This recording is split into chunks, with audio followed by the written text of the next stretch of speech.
Question. Do you remember the Disney Renaissance? That world-renowned period in the 90s where Disney just kept putting out hit after hit after hit, as well as The Rescuers Down Under, I guess. Personally, I always replace that movie in my head with a Goofy movie.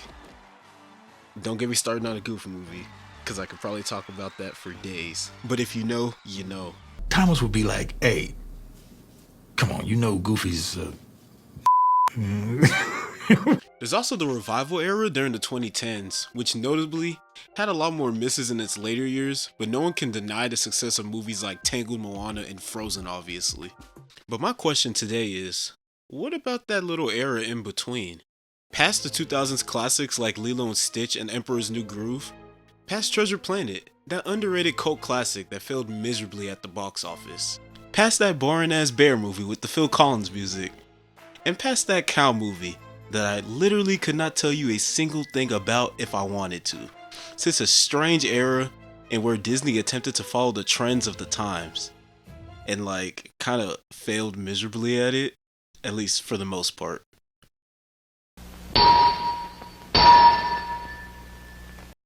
Okay, for some context, around the early 2000s, Disney was really starting to lose a lot of its magic that it had from the 90s. Partially because a lot of their output at the time was fairly mixed or even negative when it came to audience and critical reception. Cough cough cow movie. But the biggest factor in my opinion was their competition at the time. Other studios around this time really started pushing the boundaries of what people expected to see in their animated movies, especially on a technical aspect. Obviously Pixar in 1995 put out the technologically groundbreaking movie Toy Story, which achieved both critical and commercial success.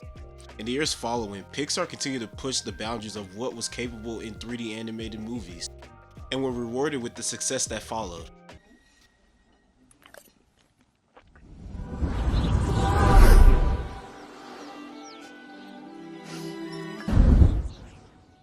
Following Pixar's lead, other studios attempted to capture that same magic by making 3D animated movies of their own.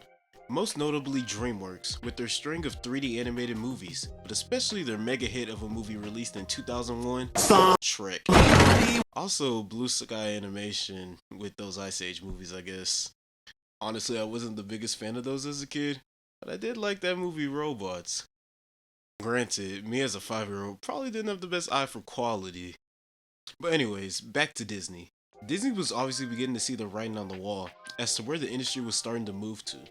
The spectacle of 3D animation was rapidly captivating the movie-watching audience, with Disney's 2D outputs at the time consistently being outperformed financially by its competitors' 3D counterparts. It was clear, at least to Disney's leadership at the time, either adapt or get left behind. Disney's first notable 3D venture, because we don't talk about the movie Dinosaurs,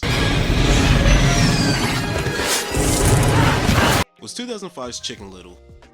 And despite the constant hours that me and my sister spent watching this movie as kids and playing that Game Boy game, Chicken Little is low-key, high-key, not that good of a movie. Critics and audiences at the time seemed to agree, as the movie was received with mixed to negative reviews at the time. Many who watched found that the film was lacking the heart and charm of Disney's earlier animated films. Honestly, I would argue that if not for the movie Shrek, Chicken Little probably wouldn't exist in its scene form, or probably even at all, to be honest. Like in the Shrek films, Chicken Little attempted to subvert those classic fairy tale story tropes that Disney was known for through the use of a more modern, faster-paced sense of humor, along with characters who are self-aware and poke fun at those storytelling tropes. Shrek was just better at doing all of it. The third film in that time period was 2008's Bolt, and honestly, I'm not nearly as cynical about that movie as I was about Chicken Little, for the most part at least. By the time Bolt was in production, Walt Disney Animation Studios had new leadership, with Pixar's John Lasseter now being Chief Creative Officer of Bolt Studios, until the world found out he was a creepy scumbag. Creepy scumbag aside, if you look at Bolt, you can see a lot of those Pixar elements within the movie if you really start to analyze it. The movie was received pretty well at the time, but for the most part, it doesn't seem to have really left much of an impact on people as compared to a lot of Disney's prior outings. I mean, even I forgot about it before doing research for this video. But this brings us to that hidden gem sandwiched between these two movies that you've probably been waiting for me to talk about. that being 2007's Meet the Robinsons. The film Meet the Robinsons is based on the 1990s children's book titled A Day with Wilbur Robinson by William Joyce. The original book's premise revolved around a boy meeting his friend's eccentric family, but the film expands on this by introducing time travel and a deeper theme about family and self-acceptance. The movie was directed by Stephen Anderson, who put a lot of his own story into the film, with him being adopted as a child. He also might have been a time traveler, but I'm not too sure on that one just yet. Also, spoilers for a nearly 18-year-old children's movie. So Meet the Robinsons follows the story of Lewis, a 12-year-old orphan and a brilliant inventor, even though he's kind of on a run of failed inventions and failed attempted adoptions. After one too many of these failures though, Lewis decides to create an invention that allows him to go back and see the only person who he feels ever really wanted him, his mom. So Lewis spends like an entire montage of time working on this invention, a memory scanner designed to retrieve forgotten memories, which he plans to debut at the school science fair. However, after his invention once again malfunctions at the fair, Lewis nearly gives up on everything. That is, until he meets one Wilbur Robinson. Wilbur tells Lewis how he's from the future and reveals that Lewis's invention was actually sabotaged by some dude wearing a bowler hat, who's also a time traveler and came back to steal his invention. After a whole lot of convincing, Wilbur eventually convinces Lewis to go back to the future with him in order to stop whatever the bowler hat guy has planned. Now in the future, Lewis is introduced to the rest of the eccentric Robinson family. You got Wilbur's mom Franny, who's always right about literally everything. Also, she has a frog jazz band for some reason. You got Bud and Lucille, Wilbur's very eccentric grandparents. Bud Robinson actually has two brothers. You got his brother Joe, who's like the workout warrior in the family. And he's married to this lady named Billy. She has a thing for trains, I guess. Then you got the other brother Fritz, who's married to a puppet. Yes, a puppet. You got the twins Laszlo and Tallulah, who are the kids of Fritz. Fritz and the puppet. Yeah, yes, the puppet again. There's also Franny's two older brothers, Art and Gaston. Gaston's like this stuntman dude who has a thing for cannons. And the only way I can really describe Art is if Buzz Lightyear was a pizza man, I guess. They also got a whole bunch of like animals and these two weirdos that live inside their bushes. But honestly, I got tired of naming things, so. But throughout all the future shenanigans, what's going on? Why aren't you seizing the boy?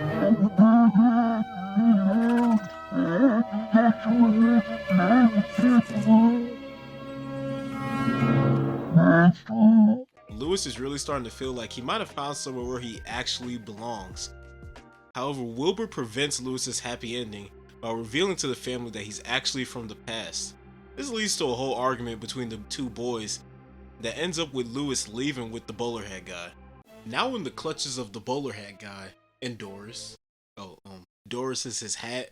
I ain't gonna lie, I forgot to mention that earlier. But yeah, Doris is his bowler hat. Two secrets are revealed to Lewis. The first is that he's actually Wilbur's unseen successful inventor father, Cornelius Robinson. And the second is that the nefarious bowler hat guy is actually Lewis's roommate from the orphanage, Michael Yagubian. Honestly, that part had me gagged as a 7-year-old. Goob explains to Lewis, as well as the viewer, his tragic backstory. How due to staying up all night because of Lewis's invention, he fell asleep on the potential game-winning baseball catch. Goob was unable to move forward from that failure and allowed it to sit and fester. Hey Goob, what's up? Cool binder. Hey Goob, wanna come over to my house today? They all hated me. Leading to him never getting adopted and growing up in the orphanage alone and bitter with nothing to do but think about how Lewis ruined his life. Goob's misfortune was used against him by Doris, the aforementioned hat, manipulating him into unintentionally aiding in her plans to alter the future for her own gain.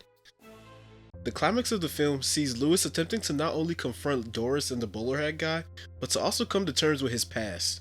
Lewis defeats Doris by promising to never invent her in the future, as well as offering Goob a chance to make peace, encouraging him to just let go of the past.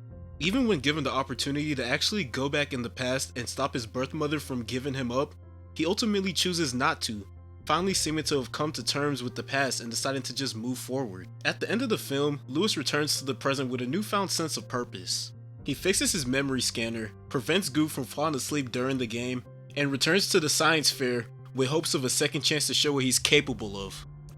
Which actually happens when his memory scanner is noticed by a loving couple who sees his inventive potential and decides to adopt him. Wilbur's grandparents from the future, Bud and Lucille Robinson. The movie ends with Lewis moving into his new home with his new family, ready to invent and embracing the future with hope of what it will be. It also has this nice little montage at the end of Lewis inventing a whole bunch of stuff to some music that always somehow makes my sister cry, but like everything makes her cry, so the bar is kind of in hell. My main point when it came to making this video wasn't to try and convince the masses that Meet the Robinsons was secretly the greatest Disney movie ever made or something, because it's definitely not. Honestly, I don't even think it's in my top 5 favorite Disney movies. But I feel like in many ways, Meet the Robinsons is probably one of Disney's most important movies as a whole. The phrase "keep moving forward" is constantly brought up throughout the entire movie, and I think it speaks not only to Lewis's journey throughout the film, but also Disney itself as a company.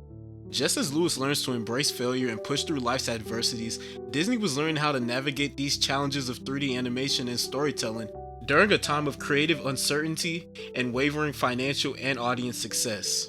While it may not have reached the blockbuster heights of Disney's later revival films like Tangled or Frozen, I would argue that that entire era of films from the 2010s might not have even existed without Meet the Robinsons. And yeah, that's probably some hyperbole on my end, but I truly believe that Meet the Robinsons helped pave the way for that resurgence by reinforcing the idea that every misstep and all those growing pains are a part of the process of getting to your desired end goal. And it's that idea of resilience that makes Meet the Robinsons that hidden gem. Keep moving forward has been my favorite phrase since I was in the 5th grade and did some random paper about Walt Disney. And now, as a stereotypical 20-something-year-old, I guess I, like everyone else, is just trying to figure out this whole adult thing. I know that in this stage of life that I'm in right now, I'm gonna fail at a lot of things. A lot. But I guess because of a strange little Disney movie from 2007, I know that the key to success is not avoiding failure, but embracing it, learning from it, and most importantly, always moving forward. If you made it to the end of this, I just want to say thank you so much. I ain't never done anything like this in my entire life, and it literally took me forever to make this. So if you made it all the way to the end, I really appreciate you. I got a lot more stuff around the corner, so if you like this, I guess like, comment, subscribe, and all that other shit people say, and I'll talk to you again soon.